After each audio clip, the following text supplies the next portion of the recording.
Those who were in long relationships, when did you realize the honeymoon stage had died? It all came crashing down when he said the most disgusting thing a man can say. My boyfriend and I had been together for almost 3 years and living together for almost 2. I'm at university and work as a manager, and he has a full-time job at around 30 to 40 hours a week. At the start, it was your stereotypical happy and progressive relationship. He'd get me flowers, make me coffee in the mornings, I'd cook his favorite meals if he had a bad day, and we would go on dates. Our friends used to use us as a template for the perfect relationship since we knew how to communicate, and anything that almost became a fight was resolved within the day. We were both on the exact same wavelength with everything. However, that ended when he got lazy. In the past year, it became really difficult to have good communication. I kept doing what we'd always done. I brought up anything that bothered me and how we could resolve it, but he started making empty promises. For example, my university semester started, and I got a promotion at work, so I asked him if we could shuffle the house chores a bit since I was doing way more hours. He said yeah, of course, and did the normal hug and kiss, but nothing changed. If I brought it up again, he just brushed it off as yeah, I'll do it later, but he didn't. I thought he might have been struggling with something that he didn't want to tell me about, so I gave him more leeway and just asked for a little bit of help here and there, but he would do the same thing. He'd agree but pretend I hadn't asked. Then he did something that really pissed me off. On a particular day, we were getting a bunch of furniture moved to our house, and my parents were helping us at 10 a.m. the following day. I told my boyfriend this, and he said that it was completely fine, but he had already agreed to go clubbing with our friends. I said that was fine as long as he helped me clear out the living room for the new furniture before he left. He said sure and added that his friends wanted to have a house party until 6. I told him we couldn't be out that late but we could stay out until 3. He said that was fine. I hadn't been on a night out in ages, so they invited me along. I had just got a new dress, and I was really excited to go out. I got my dress and makeup ready and told my boyfriend that we had to start moving furniture now if it was gonna be ready in the morning. He said sure, and to give him a minute to finish a fight in his video game. I started moving things, and not gonna lie, I really struggled with the heavy stuff, so I reminded him to help me move things. He then told me to wait.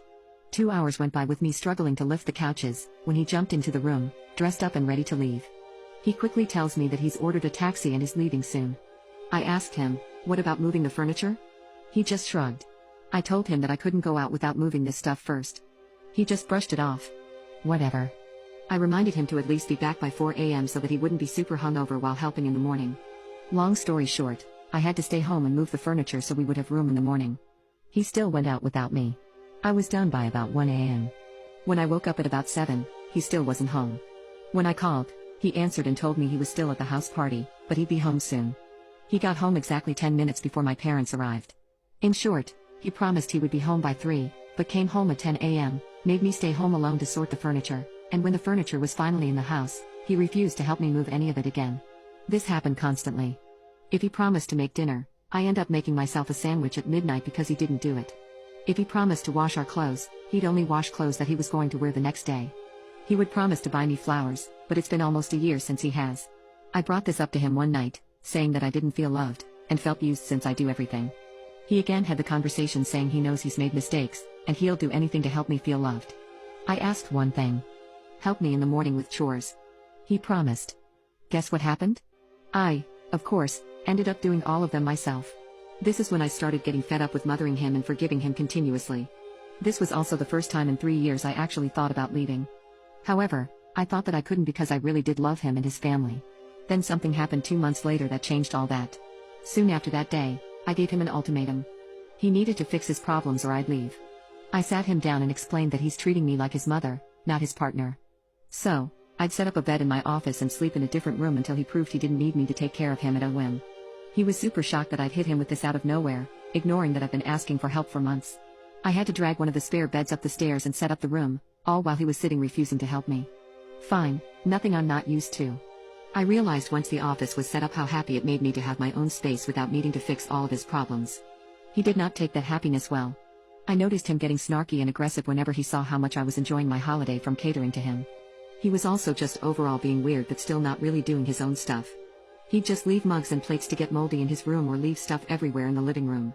I noticed that he started to nitpick everything I did. It seemed like he was trying to find something, anything to make me feel bad and to make his faults less bad. He complained about my friend group on Discord because he didn't like that I had friends that weren't through him. He also complained that I wasn't giving him enough attention or helping enough, but everything he tried to fault me for was quickly shot down. Of course I'm friends with them, they haven't done anything wrong and I've invited you to join all the time and of course I'm not helping you, that's the point. Everything hit the fan after only 2 days of me staying in the office. My Discord group had decided to get drunk and play Cards Against Humanity, and I told my partner this. He just said okay, and so I went upstairs. Once I was already pretty tipsy, I got a message asking me to come downstairs. I told my Discord to pause the game and give me 5 minutes. When I went downstairs, he looked at me with the scariest face and said, "Do you want to tell me anything, huh?" Holding my old phone. In our entire relationship, I have never done anything to be disloyal or anything, so I had no clue what he meant. I asked, still giggling from the drink, "Tell you what?" I don't remember exactly what he said, but he said that he knew and I should admit it to him now because he had evidence.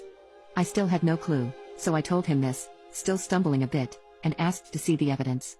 He proceeds to go through my old phone's photos until he reaches over 4 years ago, well before we were dating, and shows me a picture of the man who SA'd me. Not a naughty picture or anything, literally a selfie. He showed me this smugly and proceeded to tell me that I cheated on him, with the guy who SA'd me, before we were even together. Ladies and gentlemen, they say it's impossible to fall out of love instantly, but in that moment I knew that was false. I gave him one last chance to take it back and asked, "Are you jealous of him?" And he confirmed that yes, he wished he had done it first. In his defense, I genuinely think he worded this badly and didn't mean he wished he had hurt me, but holy hell, my drunk brain did not like that one. I don't even remember what I properly said, but I broke up with him on the spot. I explained that I was staying in the office until I found a flat, and that he was not to talk to me at all. He realized that him trying to guilt me backfired and he started crying. I just went upstairs, put my headset on, and said, "Guess who's single?" Long story short, my Discord collectively decided to keep me on a video call constantly because they had a bad feeling about me still living in the same house, and God were they right. He left to stay with his mom but decided to try to kick the door down at midnight. Why?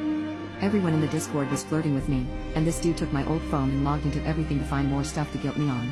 I had to phone my parents to pick me up because he had gotten in and was throwing stuff around, accusing me of cheating again. I am now staying with my parents until I find a flat, and I'm lucky to have my Discord friends because if they hadn't witnessed his freakout on camera, I don't think anyone would have believed me.